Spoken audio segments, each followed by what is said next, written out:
चला तर आजच्या व्हिडिओमध्ये मी तुम्हाला सांगणार आहे की अस्तरचे ब्लाऊज शिवत असताना आपण काय चुका टाळाव्या, ज्यामुळे आपल्या ब्लाऊजची फिनिशिंग छान यावी आणि आपलं ब्लाऊज परफेक्ट बनावं. हाय फ्रेंड्स, स्वागत आहे तुमचं माझ्या आणखीन एका नवीन व्हिडिओमध्ये. चला तर व्हिडिओला सुरुवात करूया. आणि अस्तरचं ब्लाऊज शिवत असताना तुमच्याकडून बऱ्याच चुका होत्या, ज्या चुका झाल्याने आपल्याला ब्लाऊज पुन्हा उसावं लागतं आणि मग पुन्हा शिवण्यामध्ये बराच वेळ जातो. त्यामुळे बराच वेळ बसून आपल्याला त्या ब्लाऊजचा कंटाळा येतो आणि मग त्यामुळे आपल्या ब्लाऊजची फिनिशिंग बिघडते. काही वेळा काय होतं की आपण ब्लाऊज शिवण्यामध्ये नवीन असतो, त्यावेळेस काय होतं की आपण ब्लाऊजचे पार्ट हे एकाच साईडचे बनवतो. त्यामुळे काय होतं की ते उसवायचे, पुन्हा व्यवस्थित जोडायचं, यामध्ये बराच वेळ जातो. अशा वेळी आपल्याला ब्लाऊज शिवण्याचा खूप कंटाळा येतो. जर चुकलं तर मग आपलं ब्लाऊजचं कॉन्सन्ट्रेशन बिघडतं आणि असं वाटतं की हां, नको आता शिवायला, आणि त्यामुळे आपल्या ब्लाऊजची फिनिशिंग बिघडते. आणि फिनिशिंग बिघडली की आपल्याकडले येणारे कस्टमरही कमी होतात.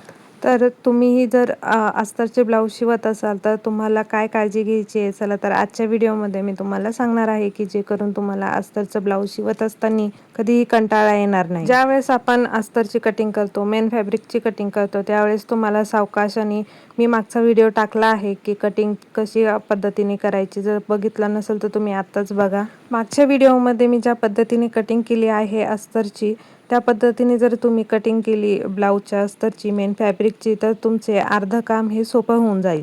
ज्यावेळेस तुम्ही मेन फॅब्रिक आणि अस्तर एकमेकांना जोडायला घेता, त्यावेळेस तुम्हाला ते कधीही एकमेकांच्या समोर उकलून ठेवायचे आहे, म्हणजे दोन्ही एकमेकांसमोर आले पाहिजे, जसे मी व्हिडिओत दाखवले आहे तसे.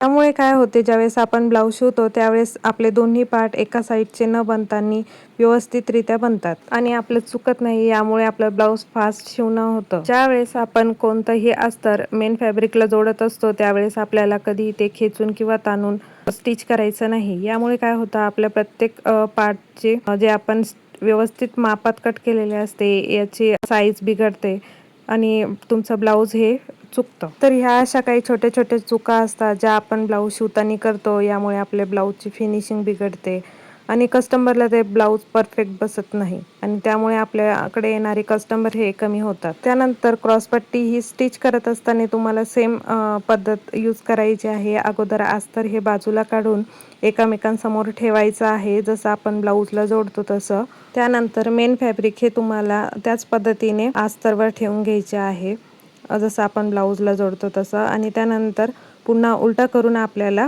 ते जोडून घ्यायचे आहे. एक शिलाई मारल्याच्या नंतर अस्तरवर तुम्हाला दाबटीप द्यायची आहे आणि तुम्हाला वरतून पुन्हा शिलाई मारायची नाही, कारण की आपल्या ब्लाऊजची फिनिशिंग बिघडते. तर व्हिडिओत दाखवल्याप्रमाणे तुम्हाला ते व्यवस्थित सेटल करून घ्यायचं आहे आणि त्यानंतर तुम्हाला सगळ्या बाजूने टीप टाकून घ्यायची आहे, ज्यामुळे आपला अस्तर आणि मेन फॅब्रिक हे एकमेकांना जॉईन होईल. तर तुम्ही बघू शकता की माझे समोरचे सगळे पार्ट एकमेकांना जोडून झालेले आहे, अस्तर आणि मेन फॅब्रिक. तर याला जोडण्यासाठी मला फक्त 15 मिनटं लागलेले आहे. आता त्याच्यानंतर 5 मिनिटात मी सगळे एक्स्ट्रा मेन फॅब्रिक कट करून घेणार आहे. तुम्ही जर ब्लाऊज शिवण्यामध्ये नवीन असाल तर तुम्ही माझी व्हिडिओ शेवटपर्यंत बघत जा. यामध्ये मी छोट्या छोट्या टिप्स सांगते, ज्यामुळे तुम्हाला खूप सारा फायदा होईल आणि तुमचे ब्लाऊज शिवण्याची प्रॅक्टिस होत जाईल. तुम्ही माझ्या मागच्या लॉंग व्हिडिओला चांगला प्रतिसाद दिल्यामुळे खूप खूप थँक्यू. असेच माझ्या व्हिडिओंना लाईक, शेअर आणि सबस्क्राईब करत जा, म्हणजे यामुळे मलाही प्रेरणा भेटेल की हां, माझे व्हिडिओ इतरांनाही आवडतात. तुम्हाला जर ब्लाऊज शिवण्यामध्ये कोणताही प्रॉब्लेम येत असेल तर मला कमेंटमध्ये सांगा, मी नक्कीच त्यावर एक व्हिडिओ बनवण्याचा प्रयत्न करेल. चला तर व्हिडिओत तुम्ही बघू शकता की मी क्रॉसपट्ट्या दोन्ही बनवून घेतलेल्या आहे, त्या पण व्यवस्थितरित्या. आणि त्यानंतर तुम्हाला एक्स्ट्राचं जे मेन फॅब्रिकचं कापड उरलेलं असतं ते तुम्हाला कट करून घ्यायचं आहे. तुम्ही व्हिडिओत बघू शकता की मी एकदम अलगद आणि सावकाशपणे ते कट करत आहे. आपल्याला फक्त मेन फॅब्रिकचं जे कापड असतं तेच कट करायचं आहे. तुम्हाला अस्तरचं कापड हे कट करायचं नाही. जर तुम्ही अस्तरचं कापड कट केलं तर तुमच्या ब्लाऊजची उंची, तुमचं जिथं तुम्ही जेवढा अस्तरचा पार्ट एक्स्ट्रा कट करशाल त्यामुळे तुमच्या ब्लाऊजची फिनिशिंग बिघडेल, तिथे तुम्हाला तो भाग कमी पडेल. कारण तुम्ही काल मागच्या व्हिडिओमध्ये बघितलं असेल की आपण अस्तर हे व्यवस्थित कट टू कट केलेलं असतं, त्यामध्ये आपण एक्स्ट्रा मार्जिन घेतलेलं नसतं. त्यामुळे कधीही मेन फॅब्रिक जे एक्स्ट्रा असतं तेच कट करायचं, तुम्हाला अस्तर हे कट करायचं नाही आहे. त्यानंतर आपलं हे कटोरी ब्लाऊज असल्यामुळे तुम्हाला कटोरीचा जो पार्ट आहे तो तुम्हाला एक्स्ट्रा फॅब्रिक कट करून घ्यायचा आहे. त्यानंतर आपण जे मार्क केलेलं आहे, तर आपण कटोरीचा टक्स देण्यासाठी खालच्या साईडने आपण 1.5 इंच आणि वरच्या साईडने 2.5 इंच असं मार्क केलेलं आहे. तर त्या मार्कवर आपण अगोदर 2 शिलाई देऊन घ्यायची आहे आणि त्यानंतर जे कटोरीचं टोक आहे ते घालवण्यासाठी तुम्हाला 2.5 इंचाच्या वरती 3 लाईन एवढा असा व्हिडिओत दाखवल्याप्रमाणे तुम्हाला क्रॉसमध्ये शिलाई मारून घ्यायची आहे, ज्यामुळे तुमच्या कटोरीचं टोक हे येणार नाही आणि तुमची कटोरी ही व्यवस्थित दिसेल.